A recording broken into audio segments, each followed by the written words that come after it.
नमस्कार, मेरा नाम मितिशा गुप्ता है और मैं आज आप सभी का स्वागत करती हूँ इस पॉडकास्ट में विनो हाइपरटेंशन।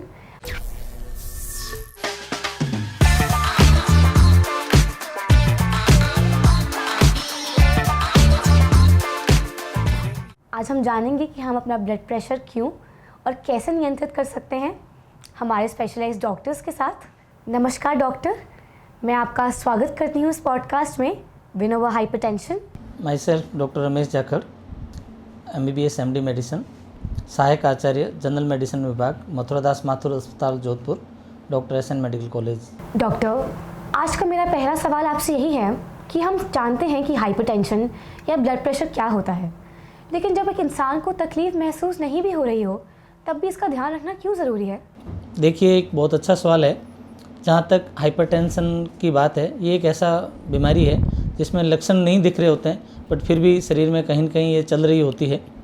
तो और जब तक अपन को पता चलता है, जब तक बहुत सारा नुकसान हो चुका होता है। अगर आप ठीक महसूस कर रहे हैं, इसका मतलब बिल्कुल ये भी नहीं कि आपको हाइपरटेंशन नहीं है। मैं जानती हूँ कि हाइपरटेंशन को एक साइलेंट किलर भी कहा जाता है, लेकिन मेरा सवाल है कि ऐसा क्यों? अच्छा क्वेश्चन है आपका, बिल्कुल सही बात है। अक्सर ये इसलिए कहा जाता है कि कुछ लोग कई सालों तक बिना ब्लड प्रेशर के लक्षण जाने उनको ब्लड प्रेशर चल रहा होता है, लेकिन वो उसके बारे में अवेयर ही नहीं होते हैं कि भाई मुझे ब्लड प्रेशर है कि नहीं है। क्योंकि ये अक्सर ऐसा होता है, अपन को बीमारी दिखाई नहीं देती। जैसे आप मान लो एक पानी का पाइप है, उसके अंदर जंग लगा हुआ होता है, लेकिन बाहर से कुछ दिखाई नहीं देता। बाहर से सब ठीक लगता है, लेकिन अंदर ही अंदर बहुत सारा नुकसान हो चुका होता है। तो एक ये ऐसी बीमारी है जो बिना शो किए, बिना प्रेजेंस किए साइलेंटली बहुत सारी डेथ, बहुत सारे साइड इफ़ेक्ट करा सकती है, इसलिए इसको साइलेंट किलर। डॉक्टर, मेरा अगला सवाल आपसे ये है कि हाई ब्लड प्रेशर होने के क्या कारण रहते हैं? क्या ये सिर्फ हमारी जीवन शैली की वजह से होता है या हमारा इसमें जेनेटिक्स का भी बहुत बड़ा रोल है? बिल्कुल, बहुत महत्वपूर्ण सवाल है और इसका मेरा आंसर है दोनों। जहाँ तक है लाइफ स्टाइल और जेनेटिक्स, दोनों का रोल रहता है। 90 to 95% में ये प्राइमरी हाइपरटेंशन होता है, जिसको हम एसेंशियल हाइपरटेंशन बोलते हैं, जिसके कोई कारण नहीं होता है। वो जनरली आपकी लाइफ स्टाइल चेंजेस की वजह से, फिजिकल इनएक्टिविटी की वजह से, या डाइटरी मॉडिफिकेशन नहीं होता, आजकल खान पान का बदलाव आया, उसी वजह से होता है। उसको हम एसेंशियल हाइपरटेंशन कहते हैं। और डाइट मॉडिफिकेशन और लाइफ स्टाइल मॉडिफिकेशन की सहायता से हम इसको कंट्रोल कर सकते हैं।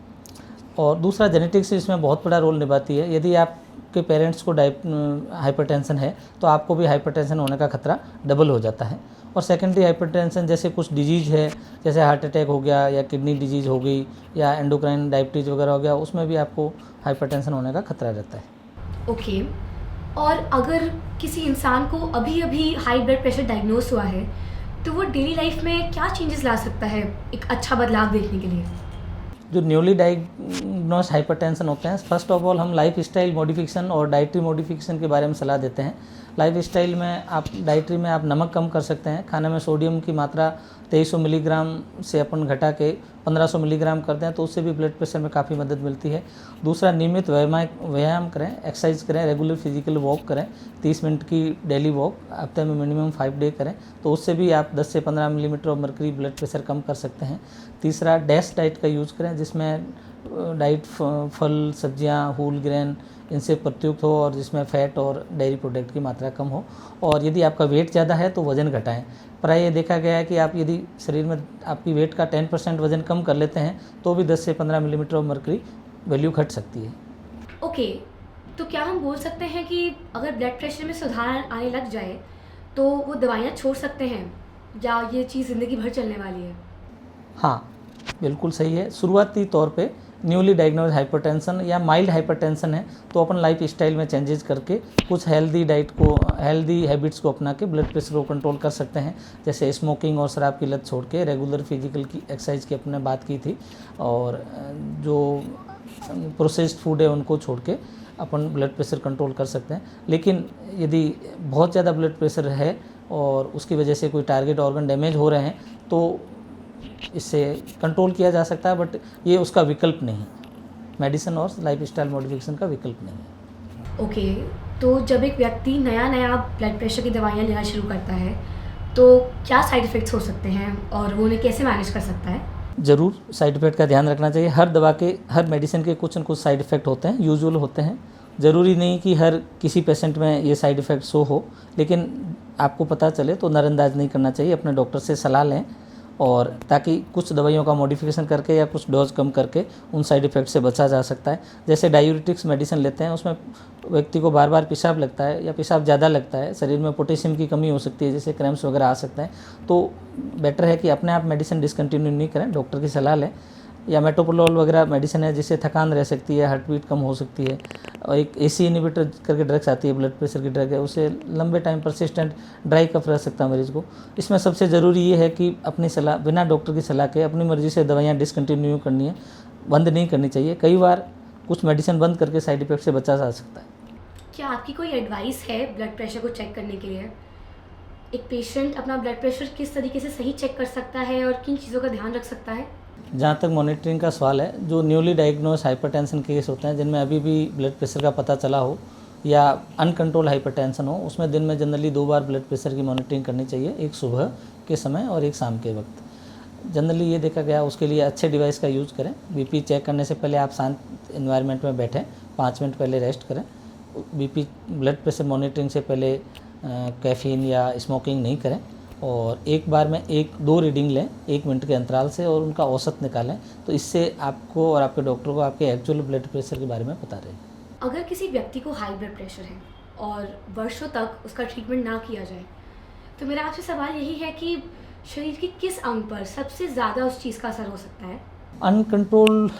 अनकंट्रोल ब्लड प्रेशर जनरली शरीर के हर अंग को नुकसान पहुंचाता है। अपने हार्ट की बात करें तो हार्ट अटैक और हार्ट फेल्योर की खतरा बढ़ता है। किडनी की बात करें तो किडनी फेल्योर की रिस्क बढ़ी रहती है।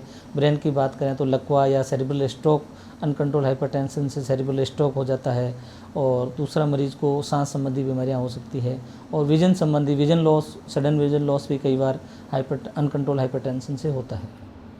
अगर किसी व्यक्ति के ब्लड प्रेशर की फैमिली हिस्ट्री है तो वो क्या कदम उठा सकते हैं, भले ही वो अभी बहुत स्वस्थ महसूस कर रहे हों? बिल्कुल सही है। ज़रूरी नहीं है कि आप स्वस्थ हैं तो आपको ब्लड प्रेशर का खतरा नहीं है। आप भले स्वस्थ हैं, युवा हैं, बट फिर भी अपने शरीर का ख्याल रख सकते हैं। संतुलित आहार लें, रेगुलर फिजिकल वॉक करें, एक्सरसाइज करें, संतुलित भोजन लें, स्मोकिंग छोड़ें, अल्कोहल छोड़ें, और अपने ब्लड प्रेशर के नियमित रूप से चेक करते रहें। अध्ययन से ये देखा गया है कि जीवन शैली में बदलाव करके ब्लड प्रेशर को अपन काफ़ी हद तक कुछ उम्र के लिए डिले कर सकते हैं, और कुछ केस में अपन इसको रोक भी सकते हैं। डॉक्टर, एक हाई ब्लड प्रेशर व्यक्ति के लिए आइडियल डाइट क्या होनी चाहिए? क्या आप कुछ अनुकूल आहार के सुझाव दे सकते हैं? DASH dietary approach to stop hypertension एक अच्छा विकल्प हो सकता है उनके लिए। फल, सब्जियां, साबुत अनाज, दुबला प्रोटीन, फैट और उच्च फैट की कमी और डेयरी प्रोडक्ट युक्त भोजन ले सकते हैं। सैचुरेटेड फैट और सोडियम कम वाला भोजन ले सकते हैं। सबसे इम्पोर्टेंट और आसान सुझाव है, आप चिप्स की बजाय मेवे खाएं, और नमक के बजाय नींबू और हर्ब्स का उपयोग करें, और साबुत अनाज, ब्राउन राइस का प्रयोग कर सकते हैं। सो डॉक्टर, ये मेरा लास्ट क्वेश्चन है आपसे। अगर हमारे श्रोताओं को कोई 3 मुख्य स्टेप्स लेने हो जिनसे उनका हृदय स्वस्थ रहे, तो वो 3 मुख्य स्टेप्स क्या होंगे जो आप सजेस्ट करेंगे? देखिए, समाज के हर वर्ग को, विशेष तौर से युवा वर्ग को मैं ये संदेश देना चाहता हूँ कि ब्लड प्रेशर पहले माना जाता था कि ओल्ड एज की बीमारी होती है। ज़रूरी नहीं है, आज किसी भी एज में हो सकता है। विशेष तौर से आजकल युवा प्रोसेस्ड फूड ज़्यादा खाते हैं, उनको अवॉइड करना चाहिए। मार्केट की चीज़ें अवॉइड करनी चाहिए, चिप्स, पापड़, भुजिया, नमकीन, इनको अवॉइड करना चाहिए। हेल्दी लाइफ स्टाइल को अपनाना चाहिए, जिससे रेगुलर फिजिकल वॉक हो, और आउटडोर गेम्स को ज़्यादा अपनाना चाहिए, जिससे आपके और संतुलित आहार को अपने लाइफ में शामिल करना चाहिए। कुछ बेसिक चीज़ से life style modification, dietary advice के साथ में आप ब्लड प्रेशर से ब्लड प्रेशर जैसी गंभीर बीमारी से अपने आप को और अपने परिवारजनों को बचा सकते हैं। यही मेरा संदेश है।